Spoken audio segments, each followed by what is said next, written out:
A long time ago, in a galaxy far, far away, I promised you guys a part 2 covering the Cenk Uygur portion of the Dennis Prager debate after the Anna Kasparian thing. Now, for you guys out there in my audience, you are in luck because this video will not be an hour and 10 minutes long because the two clips that we're going to go over are much shorter, meaning that I don't have to respond as much because there's not as much nonsense. Now, the first clip that we're going to go over is Cenk Uygur putting up on his own channel that Cenk Uygur schooled Dennis Prager on secularism, and the reason we're going to go over this is because it leads perfectly into our second clip where Cenk completely contradicts everything he says in this clip, and Anna Kasparian jumps in with irrelevant information in order to bail Cenk out because, unlike the title, Cenk did not school Dennis Prager in this segment. But before we get into this, before we do our deep dive into this portion of the debate, this video is in fact sponsored, so we're gonna toss it to the ad read and then we'll come back over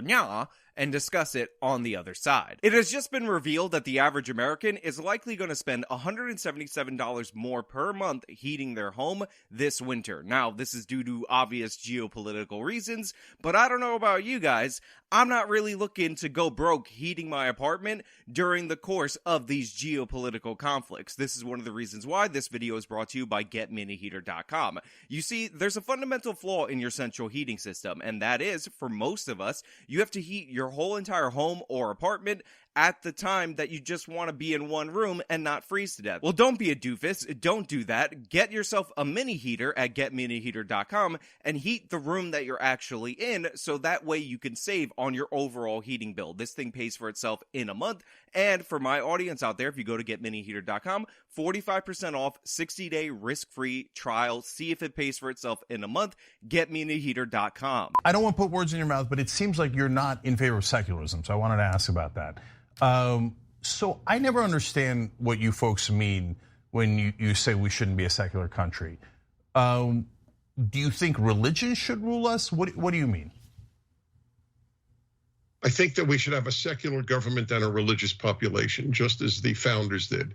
That's why In God We Trust is one of the three mottos of our country. So there are two things that I want to point out related to this portion of the conversation, and I think they're both crucial. The first one is, of course, the lower third, the chyron that the Young Turks chose, which says secularism versus the far right's quest for religious dominance. Totally a sensible framing of what's going on in this conversation, not ridiculously over the top, comically biased for any reason. And the second thing that I want to point out is the answer that you just heard from Dennis Prager. Dennis Prager thinks that our government should be secular. It should not have a religion, but he wants the population, the people, to have religious values. And since the majority of the United States now and historically, even though it is waning in recent years, is Christian, he wants the majority of the United States to be religiously Christian. He thinks a religious population with a secular government that doesn't pick between denominations is the way to go, and traditionally throughout American history, that's basically how they function. And he says this as somebody who is a practicing religious Jewish person. So that is what he said. Cenk asked the question. There's no point of Cenk asking the question because he's just going to put words in Dennis Prager's mouth immediately after he gives the answer. But just so you can understand Dennis Prager's position, because it's going to get completely lost by Cenk, I wanted to lay it out and restate it for you in a steelman way. And we are now seeing the consequences in every area of life of the death of Christianity, and I say this as a religious Jew, the death of the Judeo-Christian value system, the death of the Ten Commandments, and the death of all the things that came with religion, meaning and community, and moral absolutes among them. The death of religious values is why we can now say there are more than two sexes, and that we shouldn't call kids boys and girls in schools anymore. We are living in the age of moral and intellectual chaos because of the death of religion. So again, Prager concludes his position. You guys all understand it. Everybody understands it. This is a basic conservative position that people understand across American history. They understand it right now. But you could see Cenk Uygur's anger building up as they're having this conversation, because Cenk Uygur is totally intolerant to any beliefs that aren't his own, because he's the actual fanatic in this conversation. And obviously, we're going to go off the rails immediately, but I just wanted you guys to have that 1 minute of solace, that 1 minute moment where Cenk asks a question and then Dennis Prager gives an answer in good faith before we jump off the rails. Okay, so poll just came out today, I think, actually. 61% of Republicans say we should be a Christian nation. But don't get them twisted. They're not saying, hey, just be Christian at home. 57% of them, of Republicans, say, no, we know it's unconstitutional. We know that it's not in the Constitution. We can't establish a religion, but we want to do it anyway. 61% say, no, we want it. So that seems to be establishing a religion, Christianity.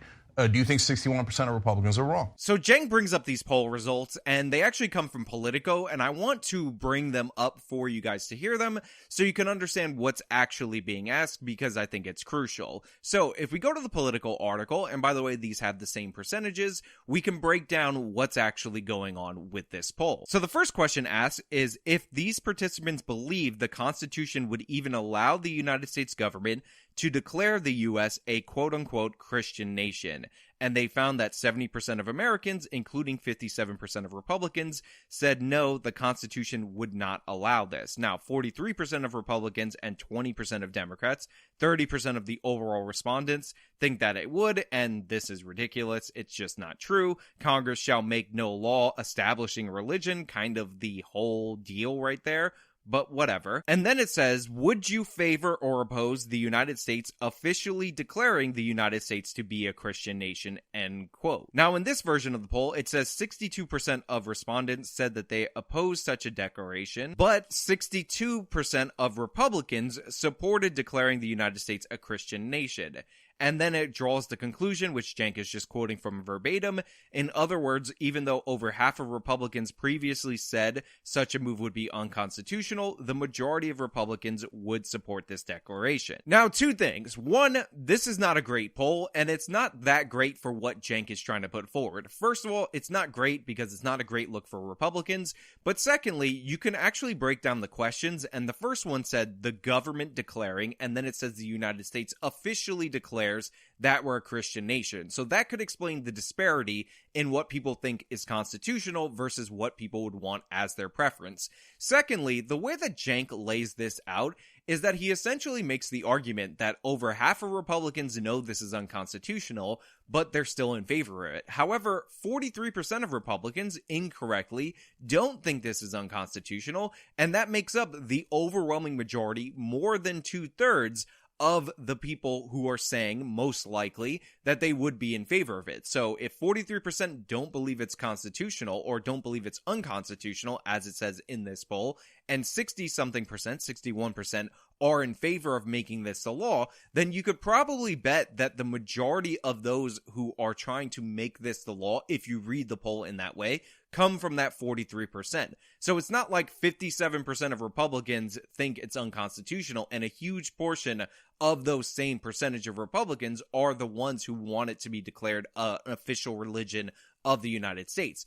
On top of that, what you have here is something about establishing a religion through the government. That is a key word in the first portion of the poll, which would obviously be more off-putting to Republicans, to then the next one, which is declaring the United States to be a Christian nation, which is not necessarily saying that we are governed by Christian law and not United States law. Now, Dennis Prager makes this point throughout, but I just wanted to lay it out to you from the poll because Cenk kind of tries to drop this on Prager without really explaining it, and I think a solid explanation, a good foundation of what we're talking about, would be necessary and conducive for a good debate. They didn't say they want to establish a religion. They said they wanted a Christian country. I'd rather have a Christian country than a secular country, and I'm a Jew. Okay, so help me understand what a Christian country means. Doesn't that mean you establish a religion, Christianity? No, established. There was never an established religion in the country, and Christians aren't for it. I work with Christians. I know I work more with Christians than with Jews. My synagogue is Jews, but I work with Christians. I'm at churches all the time. I never heard one of them say, let's establish Christianity. Well, what does it mean? But Protestants believe deeply in the separation of church and state. I don't see that at all, and it's not in the poll. 57% said, yeah, we know it's unconstitutional. They mean establish a religion. Now you're trying to make it like that the Republicans don't actually mean that. So what do they mean when they say we want a Christian nation, not like the one that's in the Constitution? So right here you have Dennis Prager explaining what he just explained earlier, which is this poll might be indicative of the fact that you have a Republican population that wants the overall population to be religious, but that doesn't necessarily mean they want to live under Christian rule. And Cenk completely misses that, so he restates it, and he states the exact fallacy that I was talking about by saying that the same 57% that think it's unconstitutional know that they want to live without the constitutional mandate and have an official state religion, when logic would dictate that the majority of the people who don't want the U.S. to declare a Christian nation, whatever that means, which is much vaguer than the first question about whether or not the government can establish a religion, actually are the same people. I would say logically they're not, but Cenk disagrees because Cenk is trying to paint the case of extremism. Right. I don't know the constitutional part. This is brand new to me, so I can't comment. I can only tell you that when Christians say they want a Christian nation, they want a nation that is governed by Christian moral principles and not the moral chaos that we see today. And I am a supporter of that notion. Governed means the state. But anyway, go ahead. So there you have Dennis Prager laying out that what he's talking about is they want them to be governed by moral principles that come from Christianity. And Cenk says governed means the state because he doesn't understand the difference of what Dennis Prager is saying and what he's trying to paint it out to be. Cenk's trying to deliver a caricature. So let me give you a perfect example of what we're talking about. Declaration of Independence talks about how we are all endowed by our Creator with certain inalienable rights, and the idea behind this, at least from Thomas Jefferson, is the idea that if God is perfectly free and we are created in God's image, then man is perfectly free. Another example of this is the fact that we traditionally have 12 jurors. The reason we have 12 jurors, and you can look this up for yourself, is that Jesus supposedly walked with 12 apostles. So everybody should have the right, again, God is perfectly free, man is perfectly free, to have their fate judged by 12 wise men. Obviously, that's expanded to women. But again, these are things that are carryovers from the Christian ethic that are not necessarily religious imbuement into our government, for those of you who don't understand. We also have the basic principle of self-defense, the idea that if somebody aggresses upon you, this comes from the Christian just war theory, then you can defend yourself against that aggression, and a bunch of other things that you can tie to Christianity as a philosophy, but don't necessarily mean that you have to be Catholic in the United States of America, or you have to be Protestant in the United States of America, or we're going to have the Church of England as the official church in the United States of America, which, by the way, is actually a kind of interesting thing, because the Church of England is still technically the Church of the United Kingdom, but they're far less religious than the United States of America. This is one of the reasons why many religious people don't mind the secular government, because it's actually allowed the people of the United States of America to flourish religiously in a way that the old world, Europe, seems to have forgotten. So yeah, that's the explanation of it. I know it might get a little convoluted and you might have learned a little something about where certain things in our government actually come from, but that's the basic premise of what we're talking about. So I'm sorry, I don't believe in Christ, just for the record. I am not a Christian. And they are not forcing, and they never did force anybody to believe in Christ. Even when they were really in power, they never forced one American to accept Christ. That's a pretty damn good record. That's because it's not constitutional. You're making it seem like they had the option.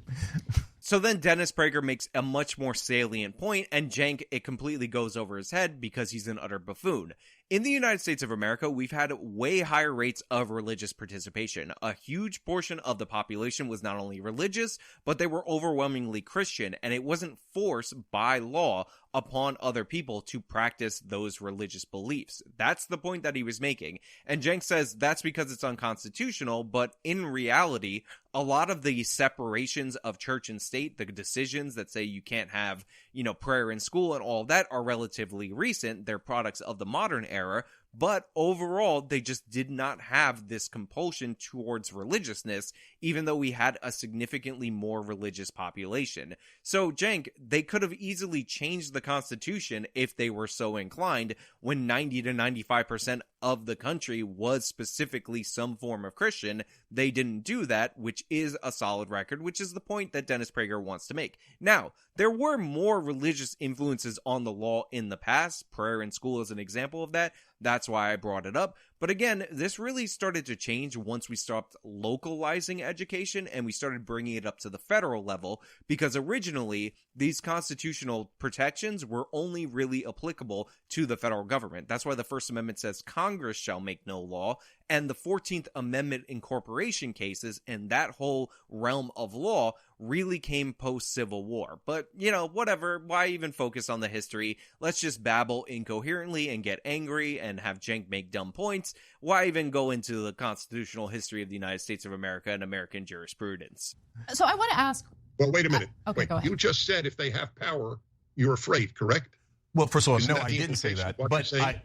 I didn't say Okay, that. But so then I Dennis, hear you correctly. yeah, I'm worried that your dear leader Donald Trump doesn't believe in democracy. He's gonna. He said he had a system to put in fake electors. Now you got 61% of Republicans say, screw it, let's just be a Christian nation. Let's just stop basically being run by a Christian mullah. Okay, and so do you think Trump wouldn't say, I'm that mullah and we're not having democracy? He'd do that in a second. Okay. You think that he cares about the rest of us? A lifelong con man who only cares about his own power and wealth. If you can't see that, Dennis, you're being purposely blind. So here you have Cenk Uygur babbling uncontrollably and being totally nonsensical and talking about Donald Trump, but not only Donald Trump as a dictator, which is a bit of a stretch in my opinion, but Donald Trump as a Christian mullah. Donald J. Trump, the 45th president of the United States of America, is somehow going to declare himself, according to Cenk Uygur, and this is something that Trump would reasonably do, a Christian mullah. Now, I know Donald Trump says he's a Christian. I know Donald Trump says he's religious and all of that. But Donald Trump also has a record of cheating on every wife that he had, hooking up with porn stars, and one of my favorite moments of the Republican primary campaign with Donald Trump is the fact that he brought out a Bible that his mom gave to him, but during him telling the story of this Bible, he talked about basically getting it out of storage because obviously he wasn't reading the Bible. If you don't believe that Donald Trump is probably the least religious Republican president, maybe the least religious president we've ever had, maybe there's some that are just not really that religious, that are actually secret atheists or whatever, but publicly the least religious president that we've ever had, then you're not paying attention. This guy does not want to establish Christian mullahness or anything like that. Remember, his favorite kid is Ivanka Trump, who converted to Judaism to marry Jared Kushner. If you think Donald Trump is a religious supremacist, you're insane. And Cenk Uygur, I got news for you. You just said that you believe that, and you are in fact insane. The man was president for 4 years. He was far more open than Joe Biden and the Democrats are, who are using the FBI to suppress dissent and who are using the New York Times and CNN. This is the least free America has been in its history, Dennis, in terms of free speech and freedom of dissent, and it's because of the Democrats and the left. So Dennis makes the point that the Democrats in power right now are far more intolerant to dissent, are far more authoritarian than the Donald Trump administration ever was. And this is just provably true. Look at what's going on in social media companies. And by the way, this isn't something that I'm just alleging. This isn't something that I'm just asserting. We have official statements from the White House about how these social media companies need to crack down on quote-unquote misinformation. We had that lawsuit where the doctor sued Twitter based on a breach of contract, and he discovered through the discovery process that Twitter was actually specifically asked to ban him from the platform based on recommendations from people within the Biden White House. So yes, this is exactly what they're doing. On top of that, you have the FBI investigating or putting out letters to investigate parents that show up to school boards who are unhappy about what's being taught in their K through 12 education, and all these other ways that the Biden administration is using both soft and hard power against political opposition. These are just facts. Anybody can look them up. Anybody can see them. It is quite troubling. It is quite treacherous. And the idea that you can lose access to your payment processors, your social media companies, your means of income, specifically due to the fact that the Biden administration doesn't like what you're doing, it should be troubling to all Americans. This is essentially an accelerated portion of Obama's Operation Choke Point, which, for those of you who don't remember, was an operation where they threatened financial institutions that did business with supposedly criminal actors, and that caused them to drop the accounts of those people. Now, you might say no big deal if we're talking about drug dealers or whatever, but in reality, the way that this took effect is that a lot of legal, federally licensed firearm dealers would lose access to their financial information due to the fact that Obama was trying to do an end around the Second Amendment. So this was a real thing that happened. And by the way, it wasn't just firearms people. It happened to people in adult industries. Again, anybody could look it up. I'm not making it up. It's all out there in the public. And Biden is doing this, but he's not even doing it as formally as Obama. So we can't even get the same oversight and the same ability to challenge based on the people in these industries. So yes, this is a problem, but watch Anna Kasparian jump in to bail out Cenk by bringing up something irrelevant. If Obama had taken classified documents from the White House home with him, and if the federal government with the DOJ gave him multiple chances, multiple opportunities to just return the classified top secret documents, and he didn't do it, and that led to a raid, would you be on this show right now providing cover for Obama? I'm genuinely curious. I want you to give me an answer. If it were part of a systemic use by a Republican government of suppression of Democrats, I would damn well be on this program saying that. He had every opportunity to just return the documents, and he refused to do it. So Anna asked her question, and she's like, oh, multiple opportunities and all of that. And Prager says if the Trump administration or any Republican administration were weaponizing the mechanisms of government to go after his political opposition, he would be opposed to it. And then Anna's like, oh, he had every opportunity. But Prager's like, listen, I'm not talking about Donald Trump. This is not about the FBI raiding this particular situation.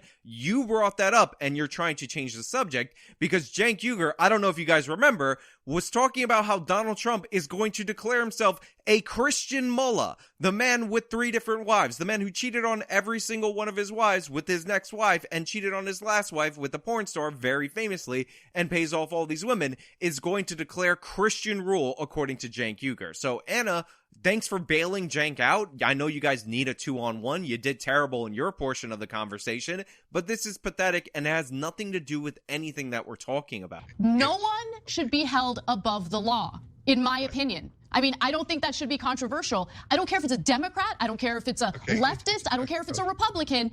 You can't break the law repeatedly and just assume that you're entitled to be treated above the law. Why do you think it's okay to provide cover for criminality like that? So I also love that Anna Kasparian's strategy right here, and it's so transparent. For those of you who can't see it, it's just amazing, is to just filibuster. Dennis Prager looks like he's about to make a point, respond to what Anna's saying, and then she slows down her speech and talks even more so that she can distract and totally pull away from what we're talking about. Again, Dennis Prager doesn't support Republicans breaking law. He already answered that question, yet Anna's like, why do you think that it's okay for Trump to say he's above the law? Dennis Prager's like, I don't think that. She's like, well, why do you think nobody should be above the law, Dennis? I think nobody should be above the law. Why do you think that he should be above the law? Again, pathetic, Anna, in every possible way. Let me tell you what every one of us who is a conservative believes, knows.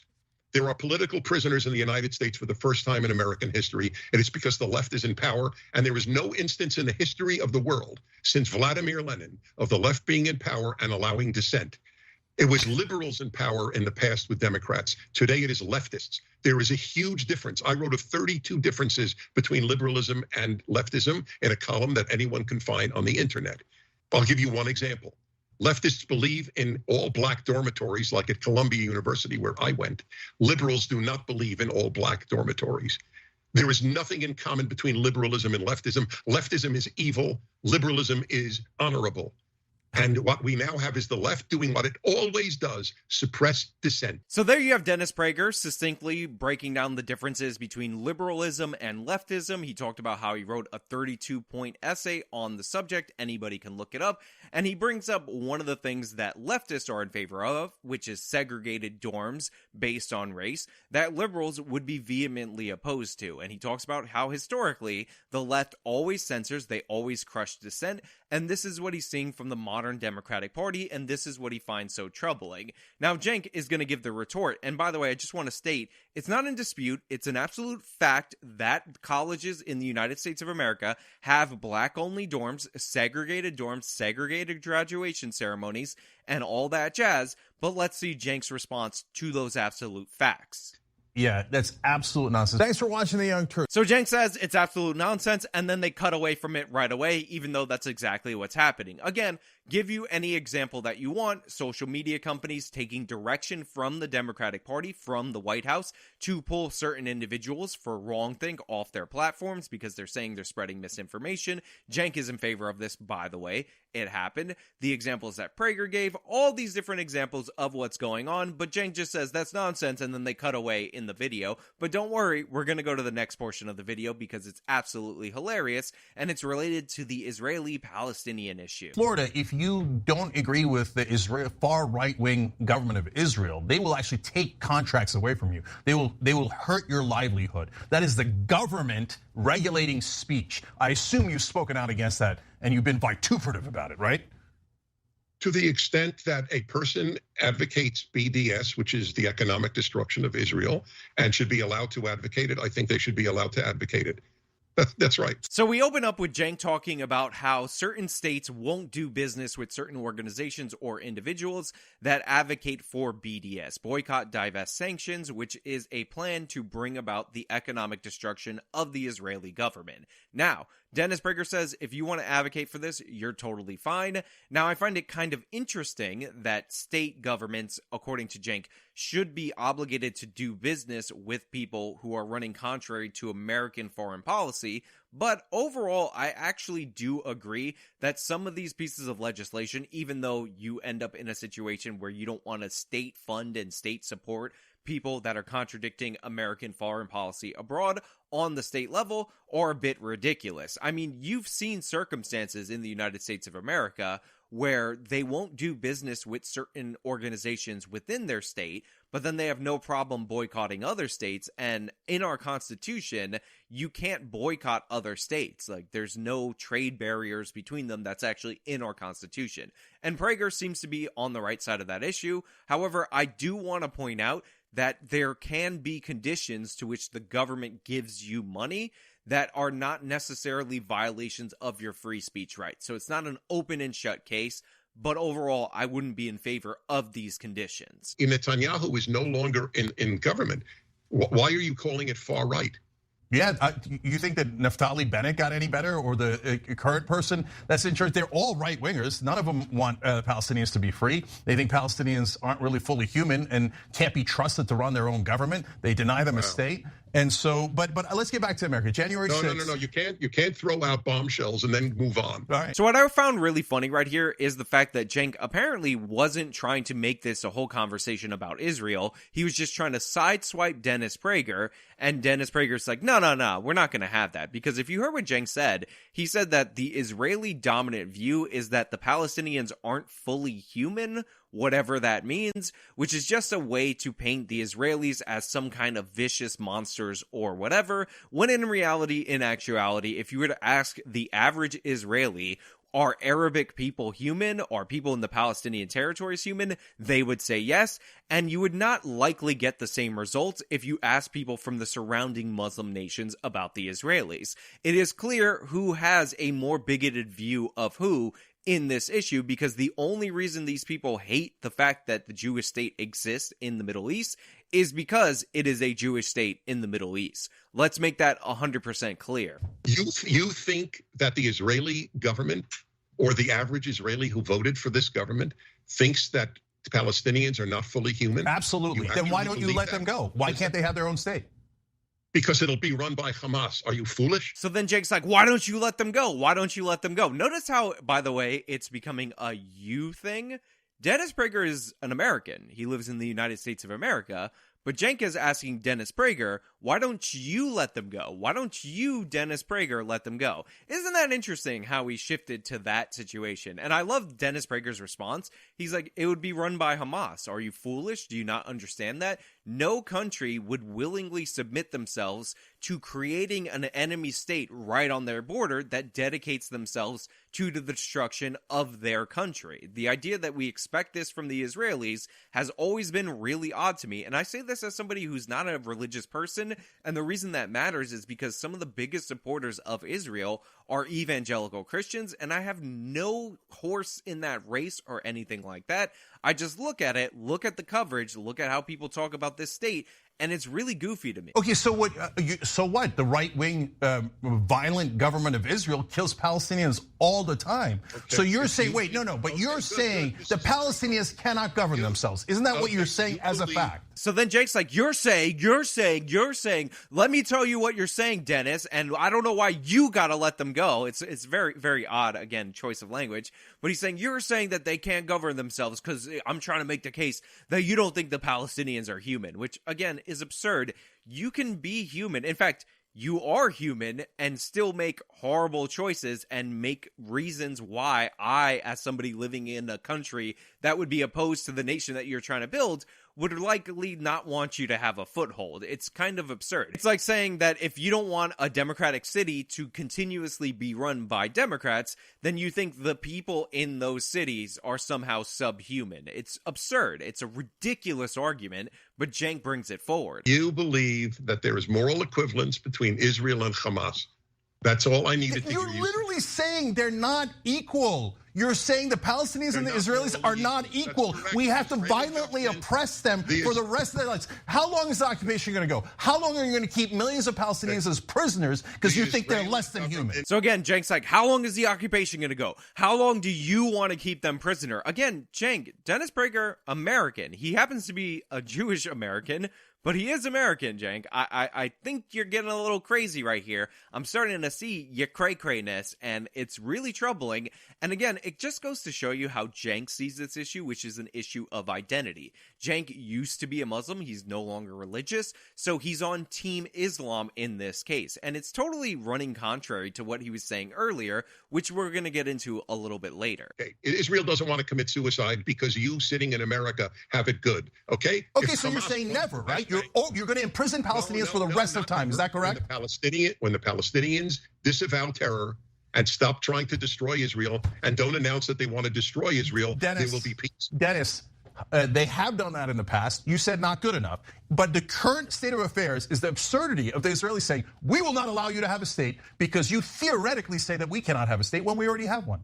But no, you're literally preventing them from having a state. So since you are preventing them, doesn't that make you a monster who doesn't believe in freedom? And that all of your empty talk about, how much you love freedom is total garbage because you don't think it applies to Palestinians. You could just see the asymmetric building of anger on Cenk's side, how he has to put words in Dennis Prager's mouth, how he has to attack him. But I just want to point out that Cenk is talking about how Dennis Prager is a hypocrite on freedom. And as Kirk Wilcox brilliantly pointed out in his video, this is in fact Cenk Uygur being a hypocrite on freedom. Remember, we started this by talking about a poll about Americans who said they want a Christian nation. Now, Cenk took that to say that they want religious mullahs running the country, even though that's not what was indicated in the poll, in my view and in Dennis Prager's view. However, Dennis Prager points out that when the Palestinian people or people in the Palestinian territory got to hold elections, they elected a theocratic regime that wants to kill the Israelis. And Cenk says that's freedom in that case, because according to Cenk, you have the freedom to install a religious rule. By the way, they had only one election. Weird how that works. Only if that religious rule is not Christian and apparently not Jewish, even though Israel is largely a secular country. It's made for religious and non-religious Jews. So, Cenk, you're being the hypocrite right here. You have a weird way of thinking. Great answer. Go ahead. Go ahead. Why can't the Palestinians have the same freedom that every other human being has? Okay, if you allow me to speak, I'll tell you why it's weird. You believe there is a moral equivalence between Israel and Hamas. That is morally sick. And I love the fact that Dennis Prager is just mocking Cenk by pointing out that he's trying to make a moral equivalence between Hamas specifically and the Israeli government. And Cenk is getting mad, and then Dennis says, you're sick. And by the way, you notice that Anna has to chime in because she's still there because Cenk needs backup, as Cenk is going into full meltdown mode. That is morally sick. You are sick. Look, I'm going to play the rest of Cenk's little spiel, but is it not ridiculous that Cenk, like a 5-year-old, gets told that he's sick for a specific reason, and Cenk's response is to yell louder that Dennis Prager is sick, but he's really like emphasizing it, so that way he could be like, I know you are, but what am I? Even though Cenk is clearly the hypocrite in this instance right here. But let's watch Cenk get really angry because it's hilarious and we gotta see it. That is morally sick. You are sick for not allowing Palestinians, millions of them, to be free. You don't believe in freedom, Dennis. You believe in oppression as long as it's on your side. Why can't they be free? Why can't Palestinians be free? Because they will choose a government you don't agree with? That is the definition of oppression. Again, notice what Cenk is doing. He says Dennis Prager doesn't believe in freedom. Republicans don't believe in freedom because of a poll related to a Christian country, even though that doesn't necessarily mean run by the government. But now he's saying that Dennis Prager, you're just saying the Palestinians would choose a government that you don't like, even though the actual government that they chose in that context was a religious, theocratic, terrorist government. So, Cenk, where do you stand on whether or not you can have theocratic rule? Where do you stand on whether or not you could have the mullahs running the country? Because it seems like you're perfectly okay for it as long as it's not in the United States of America, as long as it's not in any Western country, as long as they're not Christian, having religious rule. You just support them and you bring it down to a cultural difference. And notice how Cenk is trying to frame it in terms of oppressor, oppressed. You're in favor of the oppressor, Dennis, because that's how Cenk views it. He thinks the Israelis have more power because the Israelis are a better run country and their military is more sophisticated. Therefore, they're in the wrong, which is an absurd notion. And Dennis will explain it, and I'll explain it too, just so you guys know. Okay, there you go. Okay, the people heard my position. They heard yours. Your position is, just to be clear, the Palestinians cannot be free. They are not equipped to handle freedom. Is that your position? At this point, they would elect Hamas. When Israel did what you want and left Gaza, it ended up being run by the terror organization called Hamas. So they would elect someone you don't agree with, and hence they are not allowed to have freedom. What a big advocate of freedom of speech you are, Dennis. Wow, a shining advocate for freedom who says, if you don't elect who I want, you will never be free and you'll be under our thumb and under occupation. You will never have your own country. That's literally what you're saying, Dennis. Cenk, you can spout off a bunch of nonsense and then say, that's literally what you're saying, Dennis, but it doesn't make it so. Notice how Cenk can never debate anybody in good faith. Cenk can never have an argument with somebody without trying to restate their position in the most straw-man-y, nasty way humanly possible. This is what he does, and he labels this political analysis. It's absolutely absurd, it's absolutely insane, and again, credit where credit is due to Kirk Wilcox for pointing out the utter and stunning, unblemished hypocrisy in Cenk claiming that the Palestinians electing religious terrorist leaders is somehow really okay and it's just freedom, but in the United States of America, people saying that they want the population to be Christian is somehow authoritarian, is going to lead to Mullah Trump. No, it's not at all what I'm saying. You're saying if you elect people I don't want, Hamas in this case, you're never allowed to be free. So who do you want him to elect? Dennis Prager as the head of the Palestinian government? Is that what you want? Then you allow them freedom? Would you even do that? You would never allow them. Why can't Palestinians be treated in the same exact way as every other human being? Let me know when I can speak. Again, I love this response. I love the tone of voice from Dennis Prager because it really emphasizes how unhinged Cenk Uygur is. He's just screaming. He asks a question, Dennis gets ready to answer, and then Cenk screams something else, another straw man of his position. So Dennis is like, just let me know when I can speak. Let me know when you're done with your stupid rant, and I'll take you to school on this issue. And he does. Have we reached the point that I can speak? Yeah, I will say the same thing again. Israel does not want to commit suicide by having Hamas and having Iran and having Hezbollah-type people run the West Bank like they run Gaza. That is it. People. I have always been for two states. Most Israelis were for two states. There is almost no one left in Israel who agrees with you, including the Israeli left. You live in a make-believe world. Why are they? Dennis, why are they the type of people who can't govern themselves? What does that mean? So if you notice, Cenk got exactly what he was looking for, which is something that he could build a straw man off of because he can't argue the issue. You can hear him saying type of people, while Dennis Prager is talking. But if you listen to what Dennis Prager said, he said that they don't want Iranian regime type of people or Hezbollah type of people in this other portion because no state would want an enemy state right on their border, especially if they could help it. But Cenk is turning this into, why are they the type of people, as in making this about the human, not human situation, which is never brought up. It's not the case. He just made that up because he can't win this argument, that can't govern themselves. What do you mean that they're the type of people who can't govern themselves? They would elect vicious terrorists to kill Israelis. That's whom they would elect, and Israel is not for for it. Why would they That's be correct. different than all other human beings? Why would They're they be not different from all other human beings? Iran has that. But too. you said that they Iranian cannot govern themselves and they will elect vicious terrorists. That's right. Unfortunately, because the worst of them are dominant, just like any. So Dennis points out that the worst among them, the most radical, if you want to make that argument, are the ones that are dominant. And again, this is proven out by the fact that they did elect Hamas. Like, that did happen. This isn't even a theoretical situation. The Israelis did try the thing that Cenk wants to try. They had an election, and guess who won? The most radical. And one of the unfortunate things about the Palestinian territories, because there's good people in them by far, is the fact that when more moderate voices come to the forefront, they get killed. So they can't advance as a people because they're killing off that opposition. So yes, the worst among them run the country and they rule with an iron fist. These are authoritarian areas. It's not a mark against all of the people, although the majority of the people, or at least a plurality, elected these people as their representatives. Just like Netanyahu and all the thousands that he murdered. Okay. What? What? He murdered? Yeah.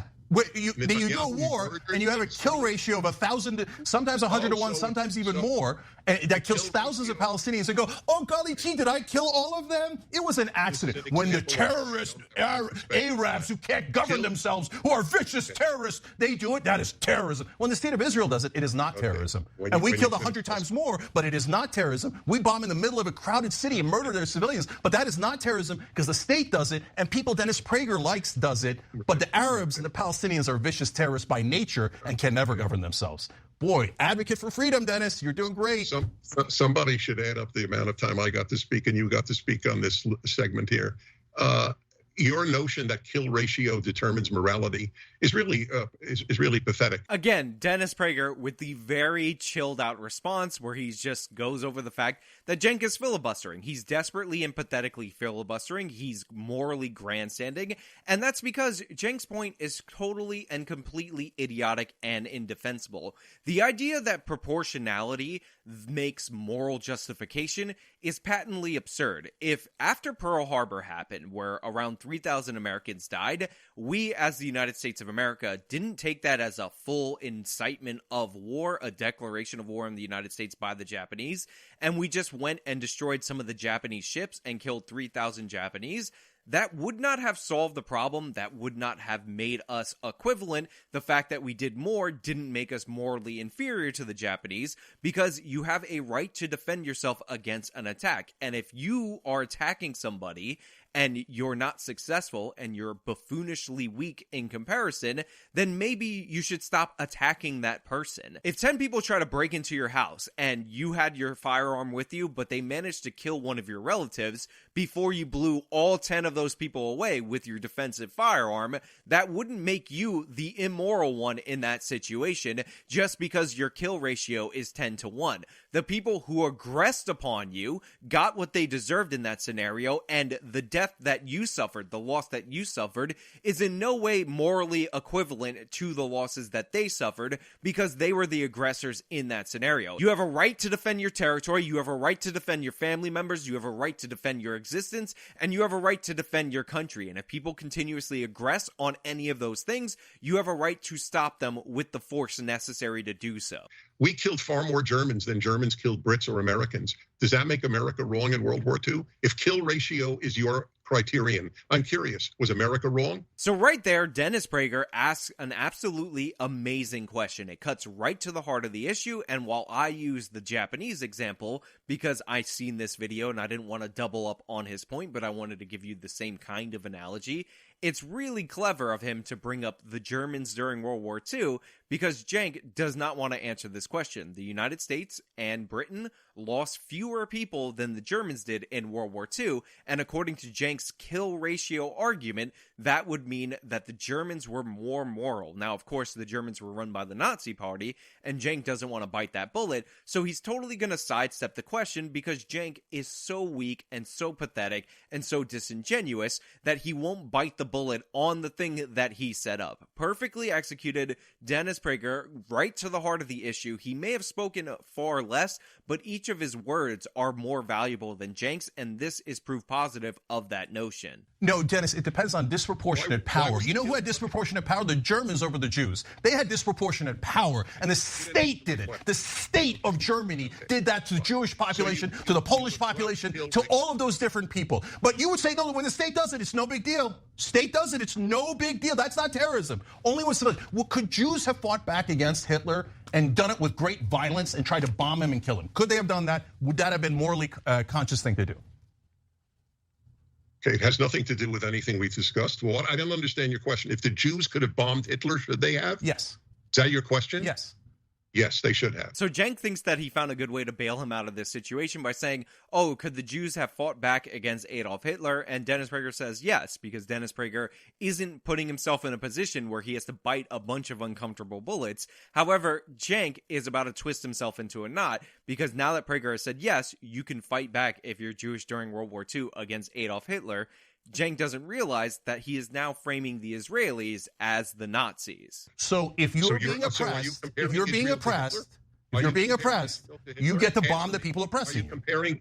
Are you comparing Israel to Hitler? I won't even argue with you. I just want to. No, I'm asking you a simple question. I'm not drawing a comparison. I'm just asking you a simple question. If you're being oppressed, as the Jews were in Germany, are you allowed to bomb and kill your oppressors? Israel to Hitler? I won't argue with you. I want a yes or no. Are you comparing Israel to Hitler? So make no mistake, Cenk is making that comparison, and he's also justifying terrorism. He's saying it is okay for the Palestinians to bomb the Israelis, and they target civilians in these bombings. They're not fighting army versus army or anything like that. They're not even just sneak attacking the Israeli soldiers. They're attacking civilians in the nation of Israel. And Dennis Prager's like, I don't even care about your question. Is this what you're doing? Say it. And it reminds me of Daemon Targaryen in that episode of House of the Dragon, which is absolutely wonderful. No, I'm asking the state power count. So you're not, there's no. I'm asking the state power count as terrorism. I think it does count. I think when the Germans killed all those people, that was terrorism. I think when America and Israel and Russia invade other countries and kill civilians, that's also terrorism. Doesn't that make logical sense?